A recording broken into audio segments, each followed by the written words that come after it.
ಏನಾಗುತ್ತಾ? ಮಡಿಕೆ ಆಗುತ್ತಾ?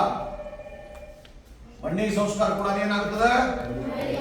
ಮಡಿಕೆ. ಕುಂಬಾರ ಸಂಸ್ಕಾರ ಕೊಡ್ತಾನ, ಬಡದು ಬಡದು ಬಡದು ಏನ್ ಮಾಡ್ತಾನ? ಮಣ್ಣ ಕುಂಬಾರ ಸಂಘ ಮಾಡಿದ್ರ ಒಂದು ಮಡಿಕೆ ಆಗ್ಯದ.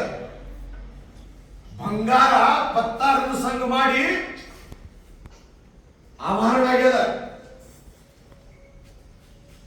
ಮಣ್ಣಿಗೆ ಸಂಸ್ಕಾರ ಕೊಟ್ರ ಮಡಿಕೆ ಆಗುತ್ತಾ? ಬಂಗಾರಕ್ಕೆ ಸಂಸ್ಕಾರ ಕೊಟ್ರ ಆಭರಣ ಆಗುತ್ತಾ? ಕಲ್ಲಿಗೆ ಸಂಸ್ಕಾರ ಕೊಟ್ರ ದೇವರಾಗುತ್ತಾ? ಮುದ್ದು ಮಕ್ಕಳಿಗೆ ಹೀಗೆ ಒಂದು ಸಮಯ ಇದೆ. ಒಳ್ಳೆಯವಾದಂತ ಶಿಕ್ಷಣ, ಒಳ್ಳೆಯವಾದಂತ ಸಂಸ್ಕಾರ ಜರ ಶಿಕ್ಷಕರು ನೀಡಿದ್ರಪ್ಪ ಅಂತಂದ್ರ ದೊಡ್ಡ ಆಫೀಸರ್ ಆಗಕ್ಕ ಅವಕಾಶ ಇದೆ. ಪುಣ್ಯಾತ್ಮರೇ, ಅದಕ್ಕೆ ಏನ್ ಮಾಡ್ಬೇಕಪ್ಪ ಅಂತಂದ್ರೆ ಸಂಸ್ಕಾರಗಳು ಬಹಳ ಮುಖ್ಯ. ಏನಪ್ಪ ಏನು ಮುಖ್ಯ? ಸಂಸ್ಕಾರಗಳು. ಇವತ್ತು ನಾವು ಏನ್ ಮಾಡ್ಬೇಕಾಗ್ಯದಪ್ಪ ಅಂತ ಹೇಳಿದ್ರೆ ಬಹಳ ನಗಬೇಕಾಗ್ಯದ. ಏನ ಮಾಡ್ಬೇಕಾಗ್ಯದ? ನಗು ನಗುತ್ತಾ ಇರ್ಬೇಕಂತ. ಹೆಂಗಿರ್ಬೇಕಂತ? ನಗು ನಗುತ್ತಾ ಬದುಕಬೇಕಂತ.